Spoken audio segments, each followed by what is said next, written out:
Sedulur, ya apa kabare? Muga-muga sampeyan seger waras, akeh rezekine. Blakran dina iki sampeyan kabeh jange takjak mlakrak nang daerah Kerembangan Surabaya. Ana apa ae nang kono, ojo nang ndi, semaan terus blakrakanku.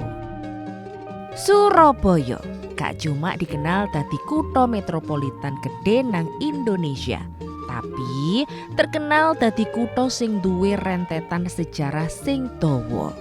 Nang walike gebyare gedung-gedung dhukur ambek padete lalu lintas, Surabaya nyimpen akeh jejak perjuangan ambek budaya adiluhung gawe bangsa Indonesia. Salah siji tinggalan sejarah sing paling terkenal yaiku Monumen Tugu Pahlawan. Prasasti sing dibangun gawe pangiling-iling perjuangane arek-arek Surabaya pas tanggal 10 November 1945. Sakliyane iku, nang wilayah Kerembangan Kidul ana salah siji bangunan tinggalan sejarah. Ya iki rek, Gedung Pos Blok Surabaya.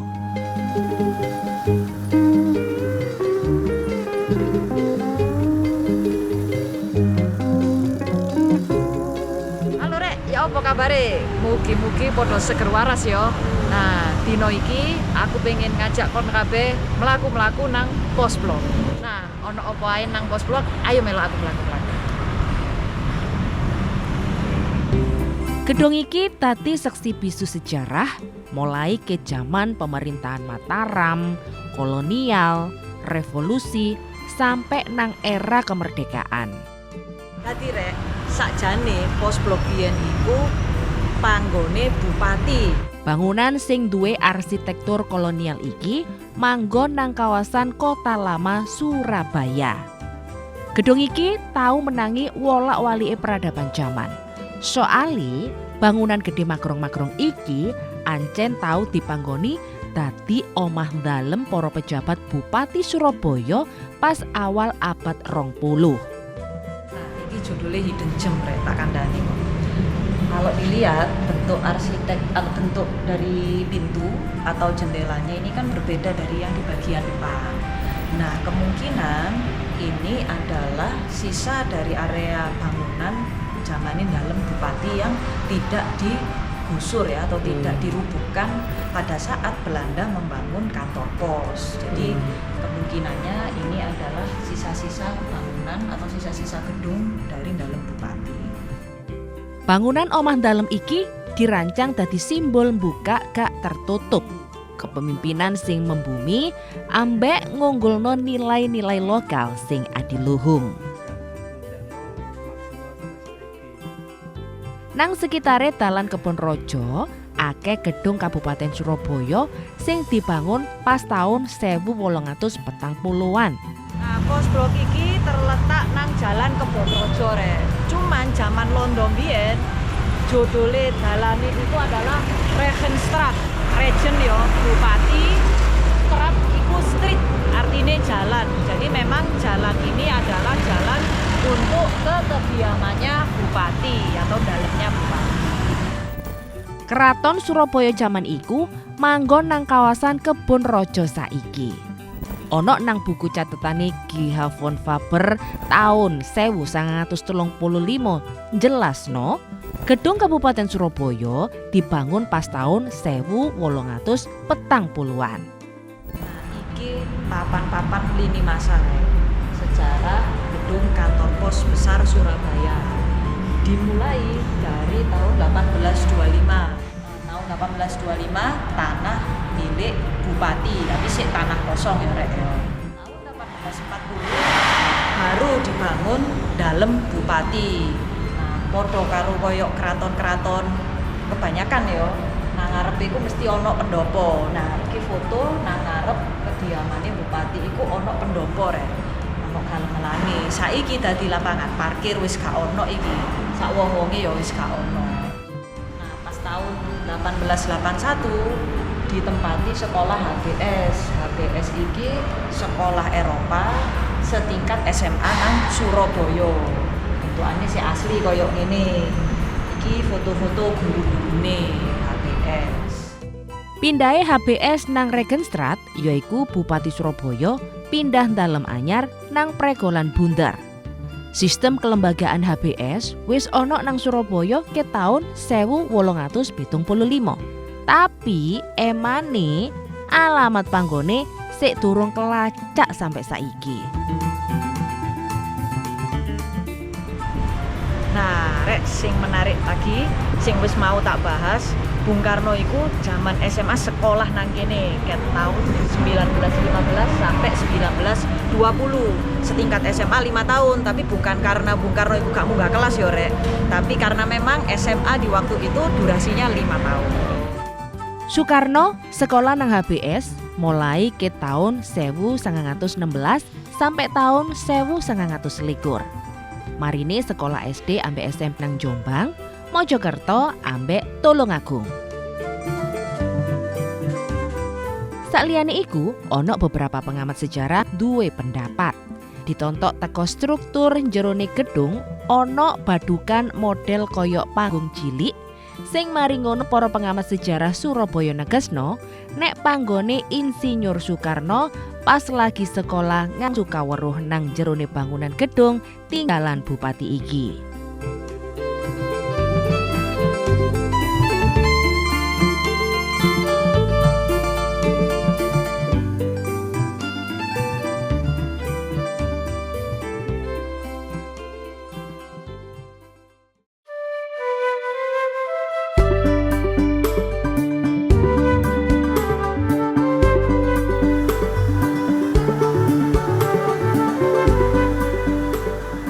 Dadi pusat aktivitas pos ambek telegraf, gedung iki mbiyen panggonan komunikasi paling penting antara Jawa Timur ambek daerah-daerah liyane nang Nuswantara sampai dunia internasional.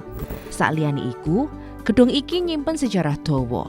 Salah siji bab penting nang riwayate yaiku gedung tinggalan kolonial iki tau digunakno dadi kantor polisi. Sakmarine dadi sekolah HBS utawa ditunuti dadi sekolah HBS, dalam bupati iki dialihfungsikan menjadi kantor polisi nang Surabaya. Nah, sakmarine dadi kantor polisi, londo iki ngilangi kabeh struktur gedung. Jadi dirubuhno kabeh, terus londo bangun kantor pos besar Surabaya. Gedungnya dari tahun 1926 proses pembangunannya selesai di tahun 1928 sampai saiki sik asli. Sakliyane dadi saksi bisu perang 10 November tahun 1945, bangunan iki jaman biyen tau digunakno pusate keamanan ambek pengawasan masyarakat nang kawasan Kota Tua Surabaya. Nang panggonan gedung iki, para petugas ngelakokno kewajibane njaga ketertiban, nyatet kedadean-kedadean penting. Sakmarine didadekno ditunuti sekolah HBS, siswane kan boleh akeh. Akhire karo londo HBS iku dipindah nang panggon sing saiki dadi SMA Komplek. Lek arek Surabaya mesti ngerti SMA Komplek iku nang ndi. HBS dipindah rono tahun 1923. Masih menggunakan struktur gedung yang sama, didadekno kantor polisi. Jadi wis kudu dalem bupati, wis kudu HBS maneh. Gak heran maneh, pas zaman perjuangan kemerdekaan, gedung iki dadi bagian jalur informasi strategis. Menangi perang geger geden pasukan kemerdekaan mongso penjajah. Kalau ini dulu loket-loket kantor pos. Nah, iki bagian utama dari kantor pos. Biyene rek, mbeke iso takon mbahmu apa bapakmu ya. Biyen lek pacaran iku zaman surat-suratan, soalnya durung ono WhatsApp karo email. Nah, ngirim surate nang kene. Iki loket-loket biyen. Dadi iki pelayanan. Petugas pose nang kene nampa surat delek kene sadurunge dikirimno nang kantor pos. Iki saiki kondisine lagi renovasi, dadi syukurane kurang estetik.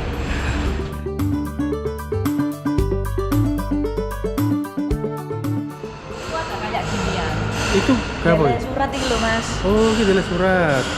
Nah, dari depan penerangannya kurang. Dari depan itu juga ada. Jadi ini kan ditutup ini loh mas. Nah, dibuka. Ada yang nyortir suratnya diambil. Oh. Oke. kayak gini. Oh, ki tempat untuk surat ya. Nang jaman londo, sistem pos ancen digawe ketat. PTT utawa Post Telegraph and Telephone Dienst dadi instansi resmi gawe ngatur mlebu metune surat nang Nuswantara.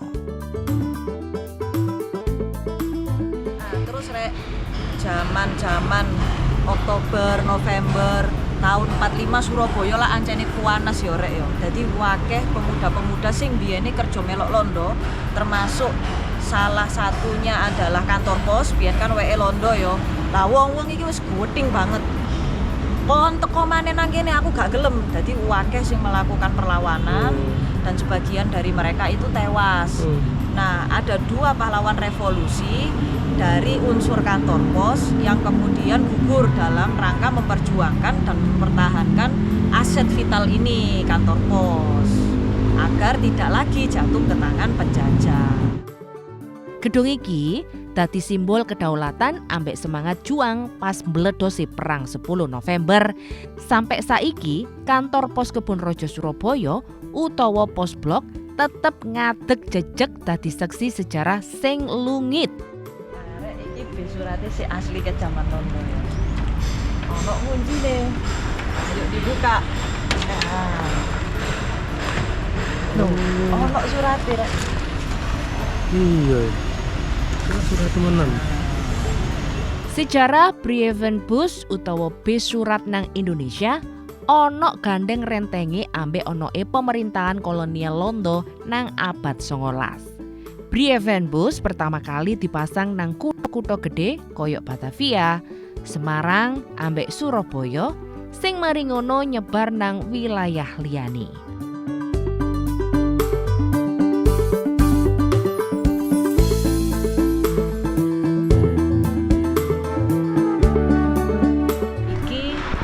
Biyen iku adalah semacam gudang sortir karena saking akeh sing dikirim, dan ini merupakan kantor pos pusat ya, atau kantor pos besar di Surabaya.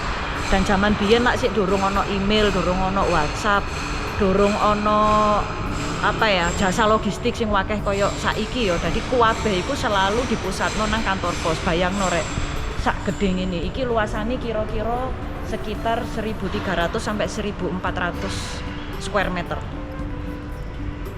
Itu jadi gede pol. Pas zaman kolonial Londo sampai nang era pasca kemerdekaan, gedung iki bagian teko sistem logistik pos paling penting nang Jawa Timur.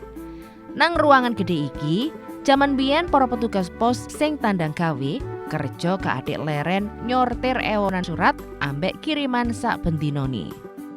Nang hanggar iku kan saking akeh barang-barang sing mlebu ya dari sekitaran Surabaya dan Jawa Timur tentunya, iku kabeh dipul nang kene. Ono loading dock-e. Nah, loading dock iku lewati pintu sliding sing ket jaman biyen sampai saiki sik utuh dan sik berfungsi dengan apik. Kok mari ngene tak dudui. Endi sing dimaksud loading dock ya?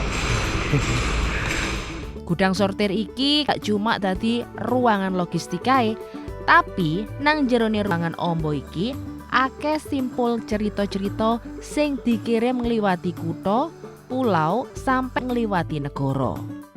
Jadi kan truk-truk biyen masuknya lewat sini. Terus dia nurunkan surat-suratnya, dimasukkan ke sini, terus langsung disortir di sini. Nah itu rel-relannya sih asli. Nah, iki pintu slidingnya si ori rek, gak KW, iki asli. Tekan londo, jadi bukanya rodok soro. Jadi biyen iku truk-truk sing nggawa muatan dokumen, iku dilepokno nang kene kabeh, dipusatno nang kene, andhep nang kene to, parkir ngono, terus bongkar muate nang kene. Baru disortir nang panggon iki sing gawedhe, karena memang iki adalah kantor pos besar Surabaya. Lawang loading dock gudang sortir nang gedung pos iki gak cuma dalan mlebu metui barang, tapi loading dock iki dadi simbol gerbang pergerakan, titik temu antara sejarah ambek dinamika zaman saiki.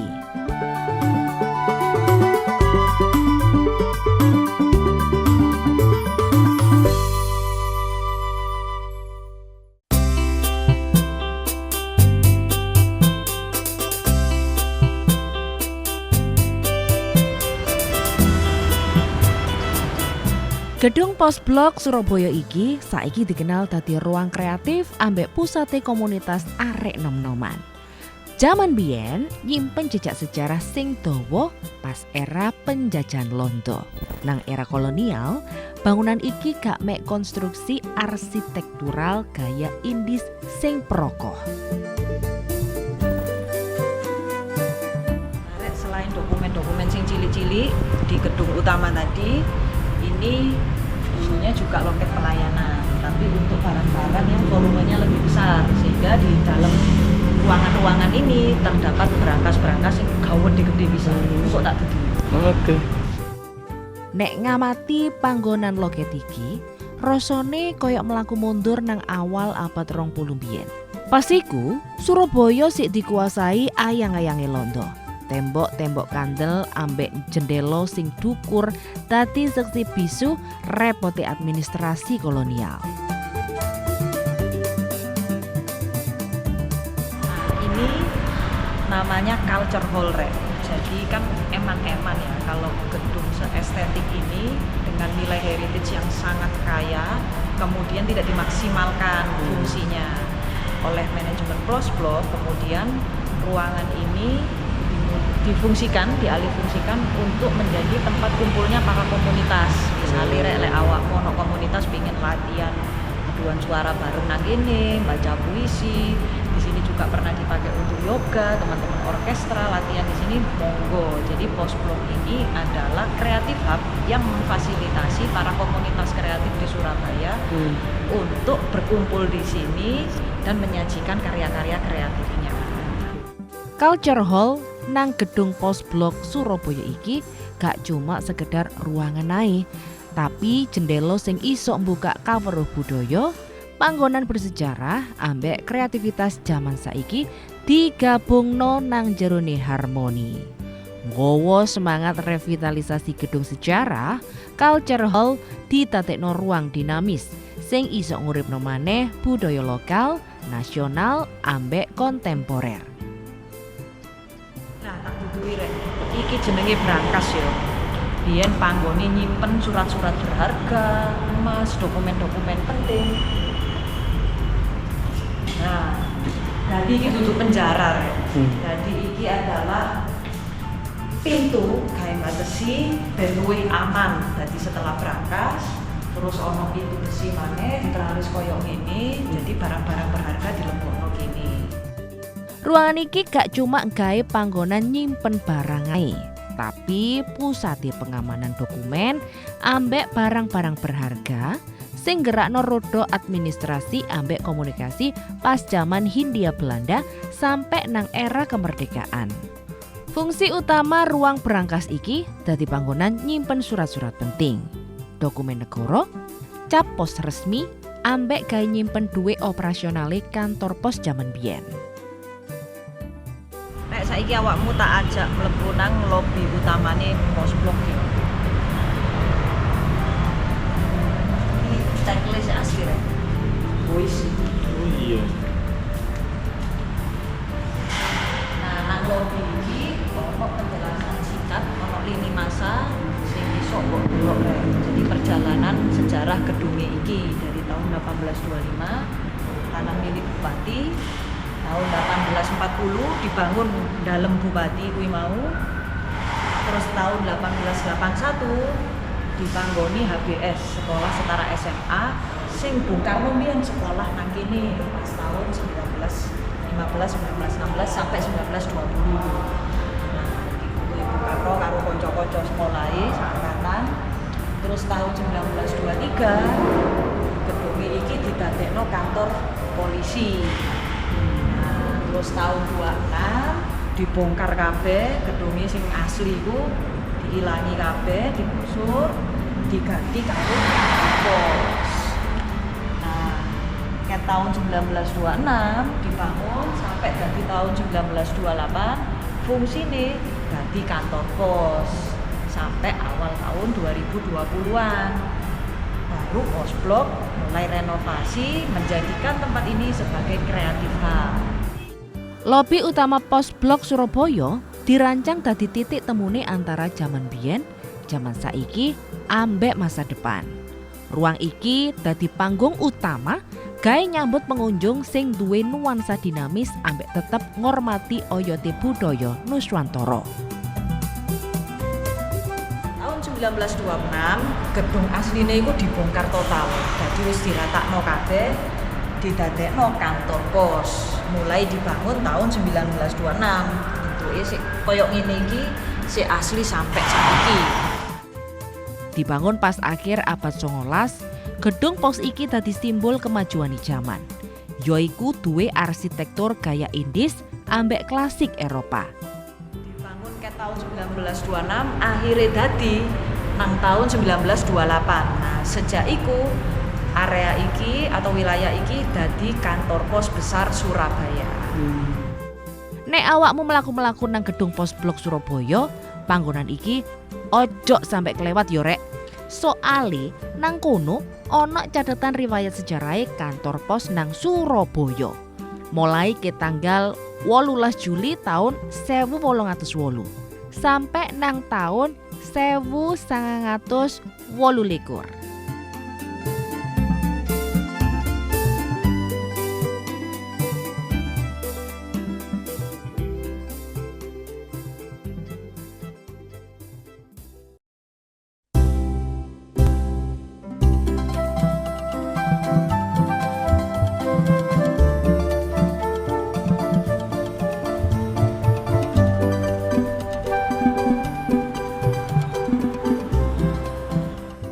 Gedung Pos Blok Surabaya yaiku hasil karya arsitektur sejarah kolonial sing dibarengi ambek semangate kreatif zaman saiki. Manggon nang punjere kutha Surabaya, bangunan sing dibangun awal abad 20 iki nggambarno gaya arsitektur neoklasik Eropa ambek gaya arsitektur lokal sing kuat. Fasad gedung nampilno proporsi simetris, pilar-pilar sing dhukur ambek jendela gede sing bentuke melengkung dadi ciri dominasi kolonial Londo nang kutha Surabaya pas jaman iku. Ornamen-ornamen nang dhukure plafon ngetokno estetika ambek prokoi institusi pemerintahan jaman iku. Tapi nang walike prokoi gedung, bangunan iki nyimpen riwayat cerita bab peran strategis dadi pusat komunikasi masyarakat. Tembok boto, tekel kuno ambek kusen kayu asli sik dipertahano. Diramut, diapii, isok munculno pengalaman ruang sing otentik. Nek awakmu sing senengane hobi kulineran, apa pas mlaku-mlaku nang daerah Kebun Raja bingung golek panganan? Nang dalan Kepanjen rek. Nang kono ana wake maceme kuliner rek. Salah sijine ya iki rek. Warung soto legend Cak Man ke tahun 1986. Warung soto ayam Cak Man iki manggone nang dalan Kepanjen, Stan Swidak Pitu, Kerembangan, Surabaya. Cak Man mulai dodolan pertama kali tahun 1986 sampai saiki. Dodolan pertama iku bakso ambek es campur es ketan ireng. Rego sak porsi jaman iku 300 repes. Mari ngono pas tahun 1993 Cak Man mulai dodolan soto sampai saiki. Rego soto tahun 1993 sak porsi 400 repes. Warung soto Cak Man buka dasar mulai ke jam 4:30 isuk sampai tutup jam 4:30 sore. Recommended, mampir rek, wis salah. Iku mau rek ceritane sejarah gedung pos blok atau kantor pos besar Surabaya. Lek misale ono keliru kata, opo salah pengucapan, aku njaluk sepuro ya rek. Ojo lali tulin-tulino nang pos blok Surabaya. Ngedot trimo. Wassalamualaikum warahmatullahi wabarakatuh.